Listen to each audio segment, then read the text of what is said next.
From one of the world's most luxurious casinos nestled along the Singaporean coast, and Elon Musk's dream for a world full of sustainable gigafactories, to a 110-mile-long linear city in the middle of the Saudi desert, and the largest water park ever built, home to the planet's soon-to-be tallest water slide. Here are 10 of the biggest mega projects in the world.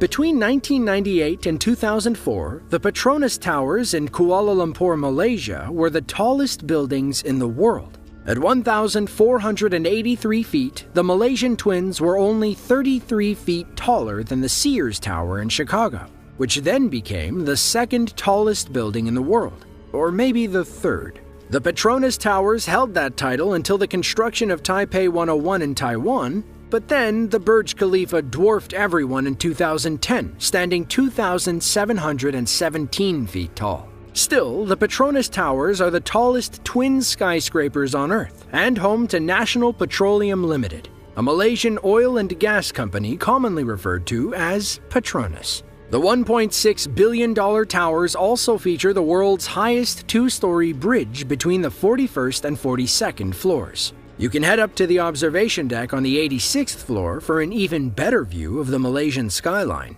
Argentinian-American architect Cesar Pelli went with a distinctive postmodern style, aiming to build a 21st century icon for Kuala Lumpur, Malaysia. Seeing how the official Malaysian religion is Islam, Pelli combined principles of Muslim architecture and design to create a structure that oozed with Malaysian culture. Like most mega projects, construction didn't come without its hiccups. A bad batch of concrete brought construction to a grinding halt. They were worried the weak concrete had infected everything they had built so far. Luckily, builders only used it on one floor. They tore that floor down, rebuilt, and kept moving. Still, the delay cost the project about $700,000 per day.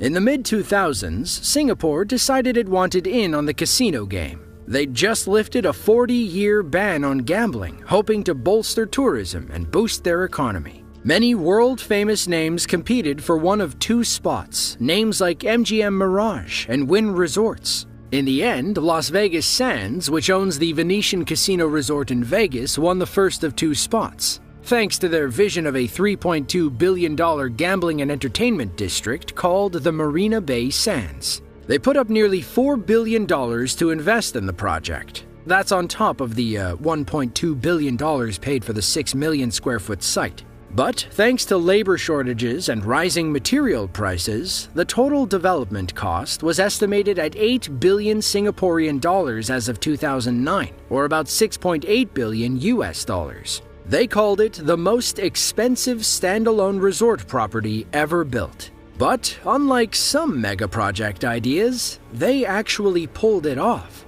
Today, the Marina Bay Sands sports a 2,500-room hotel, a 1.3 million square foot convention center, a mall, a museum, and several celebrity chef restaurants, including 2 Wolfgang Pucks. Meanwhile, the casino floor is a gambler's paradise with 500 tables and 1,600 slot machines. The coup de grace, if you will, is the Sands Sky Park, a 1,100-foot skyway connecting all 3 towers. You can dive into the infinity swimming pool while enjoying a gorgeous view of the Singapore skyline.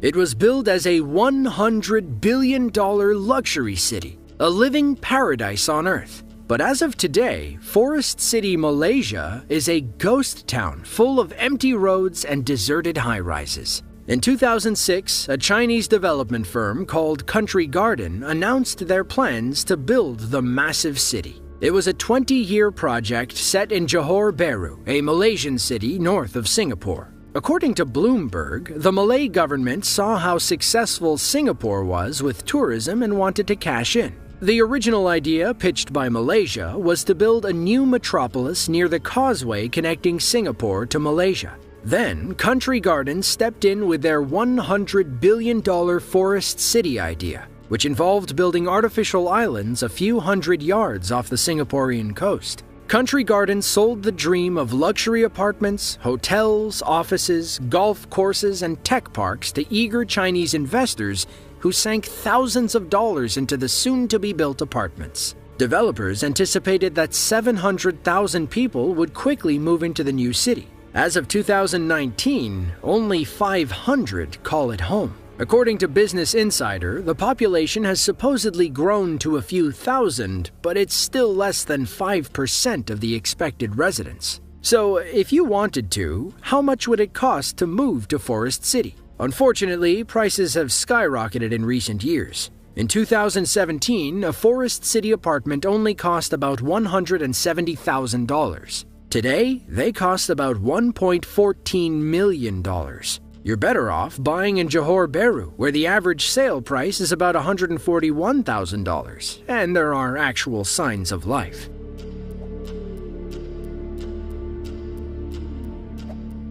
Picture this. You're sailing down the Red Sea between Saudi Arabia and Egypt when you suddenly see your reflection along a 110-mile mirror. But wait a minute, that's not a mirror. Instead, it's a 1,600-foot-tall, 660-foot-wide, 110-mile-long building. And there's another running parallel on the other side. What you're currently looking at is Saudi Crown Prince Mohammed bin Salman's Neom project, better known as The Line. Some may call it the sustainable city of the future. Others think it sounds a little dystopian. The $725 billion city will run on nothing but sustainable energy. There won't be any cars either. Instead, the MBS imagines a high-speed underground train that can get you from end to end in 20 minutes flat. Residents will enjoy a lush outdoor landscape between the two mirrored buildings. Those buildings, ideally, will house and employ about 9 million people. The line will also remain under the watchful gaze of AI.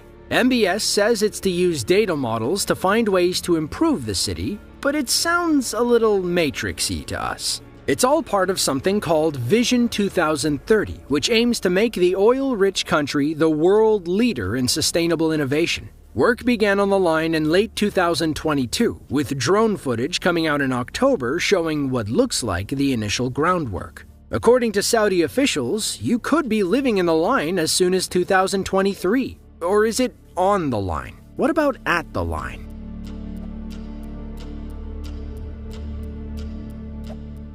According to Elon Musk, when the Gigafactory in Reno, Nevada is complete, it will have the largest footprint of any structure in the world. Bigger than the Great Pyramid, the Empire State Building, and the Burj Khalifa. Counting multiple levels, we're talking about 15 million square feet. However, every inch will run on renewable energy. Now, you've probably seen Elon talking with Leonardo DiCaprio about the Gigafactory and its environmental impact. According to the Tesla CEO's calculations, it would take 100 gigafactories worldwide to power the entire planet with sustainable energy. Unfortunately, the current Gigafactory in Nevada is about 30% complete. Tesla finally announced plans to expand the factory in 2022, but the full-scale building is still a distant dream. Now, Elon's been thinking about the Gigafactory his whole life, but official plans didn't kick off until 2014 when Panasonic agreed to invest in the $5 billion project. With the how figured out, it was time to determine the where. Tesla toured several locations, never once thinking about northern Nevada. But after a little convincing and several private trips, Tesla finally settled on the Tahoe Reno Industrial Center, or TRIC. Now, while the Nevada factory is the biggest, it's not the only Gigafactory Tesla owns. Giga New York, located in Buffalo, focuses on power pack batteries and solar panels. Giga Texas, the company's newest factory in Austin, serves as Tesla HQ and acts as an assembly site for Model Ys, Model 3s, Cybertrucks, and Cybersemis. 2 more Gigafactories exist outside the US, one in Shanghai, China, and the other in Berlin, Germany.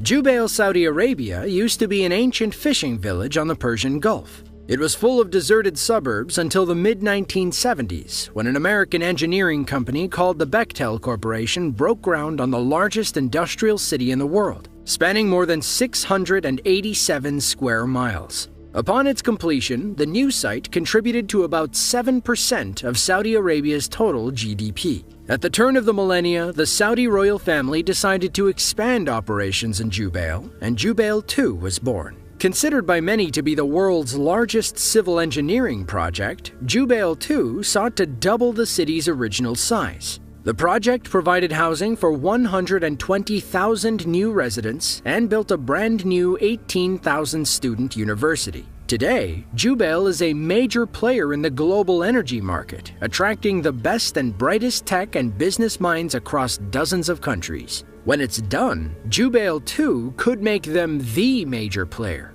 During peak working seasons, the Jubail II project employs 20,000 workers per month. About $4 billion has been invested in infrastructure, which includes hundreds of miles of roads, water and waste facilities, and utilities. Another $18 billion will go toward building the expansion itself. In fact, the project is so big that they broke it into 4 phases over 22 years. The current timetable has Jubail II completed by 2024, but we'll see if any pandemic-related setbacks push that completion date off a bit.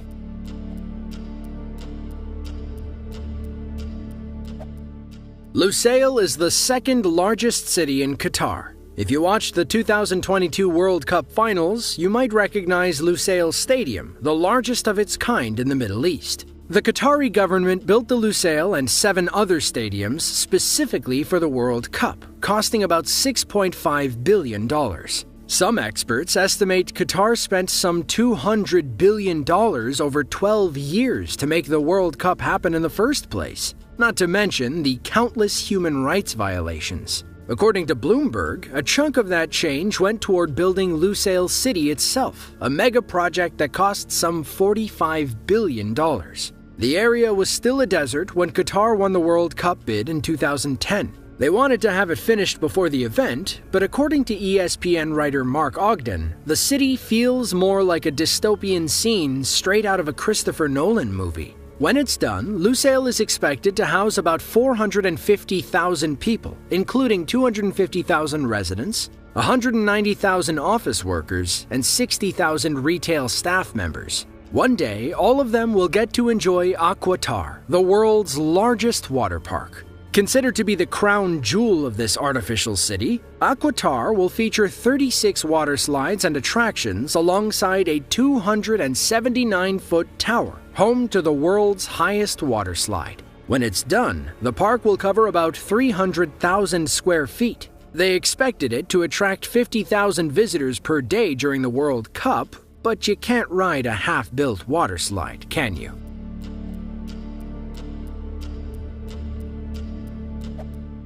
The Blue Nile River, one of the 2 primary Nile tributaries, is a lifeline for northeastern Africa. It flows north from Lake Tana in Ethiopia, through Sudan, and into Egypt, some 1,600 miles downstream. In the early 2010s, Ethiopia announced plans to build a $5 billion dam on the Blue Nile. The project underwent several name changes, at one time called the Millennium Dam, but builders finally settled on the Grand Ethiopian Renaissance Dam, or GERD. In a nutshell, the point of the GERD was to supply ample electricity to Ethiopia, a country that, before GERD, saw 60% of its people living in darkness. Ideally, the GERD will produce so much power that Ethiopia can sell electricity to the surrounding counties like Sudan and Egypt. The dam was supposed to be opened in 2017, but feuds between Ethiopia, Sudan, and Egypt kept stalling the project. Egypt relies heavily on the Nile River and believes the GERD will significantly limit the amount of water available by the time it reaches Cairo. Ethiopia says otherwise, while Sudan has been stuck in the middle. Prime Minister Abiy Ahmed Ali cut the grand opening ribbon that summer. The GERD is officially the largest hydropower dam in Africa and ranks among the top 20 worldwide, right up there with the Three Gorges Dam in China.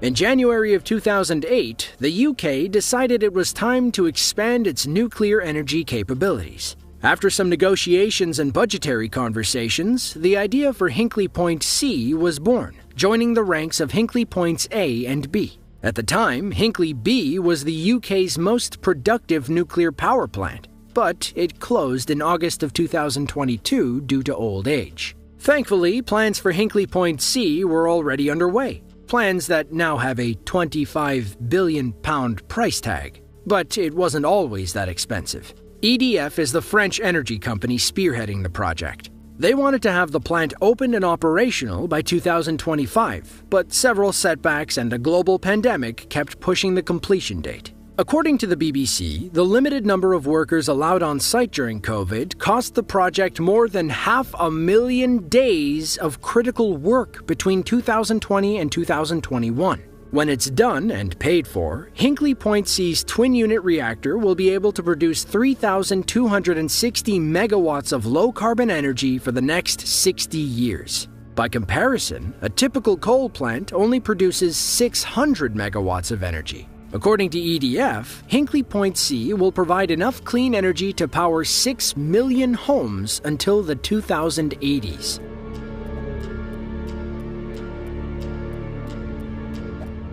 The Yangtze River is the heart and soul of China. Nearly one-third of China's population, about 400 million people, live along the river basin or its tributaries and rely on it every day. But as it stands, northern China's more industrialized and arid regions struggle with dry rivers and restricted access to water. It's been that way for, well, forever. Then, in the 1950s, Mao Zedong floated the idea of a massive engineering project that could solve China's water problem in a few short years. The idea was to build 3 canal systems, one in the east, one in the west, and one in the middle. Of course, politics and controversy kept the project in the planning phase for about 50 years. Construction began in 2003, and it's expected to take another 50 years to finish. Not to mention the $62 billion price tag.